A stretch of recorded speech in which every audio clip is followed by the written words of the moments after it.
আল্লাহ রাসূল সাল্লাল্লাহু আলাইহি ওয়াসাল্লাম বলেন, ও আমার উম্মতেরা শুনে রাখো, আউয়ালু মা ইউহাসাবু বিহিল আবদু ইয়াউমাল কিয়ামাতিস সালাহ। ও আমার উম্মতেরা খুব মনোযোগ দিয়ে শোনো, কিয়ামতের ময়দানে আল্লাহ তাআলা বান্দার থেকে সর্বপ্রথম যে হিসাব নেবেন সেটা কি হিসাব?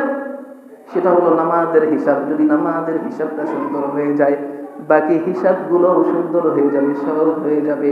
এজন্য আল্লাহ রাসূল বলেন, যার নামাজ সুন্দর তার সব কিছু সুন্দর। সুবহানাল্লাহ। যার নামাজ সুন্দর তার সব কিছু সুন্দর, যার নামাজ অসুন্দর তার সব কিছু অসুন্দর। আল্লাহ রাসূল বলেন, ও আমার উম্মতরা শুনে রাখো, সালাতু মিফতাহুল জান্নাহ। নামাজটা হলো জান্নাতের চাবি।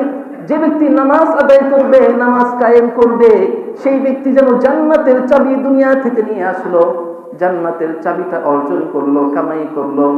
শুনে রাখেন, বুঝে রাখেন, যে ব্যক্তির কাছে জান্নাতের চাবি থাকবে, ওই ব্যক্তিকে জান্নাতে যাওয়া থেকে কে ঠেকাবে বলেন? ঠেকানোর কোনো মানুষ থাকবে? জান্নাতের চাবি নিয়ে ঘুরতাছি, তার মানে জান্নাতের মালিক তো আমি, ঠিক না? জান্নাতের মালিক আমি, আমাকে কে ঠেকাবে?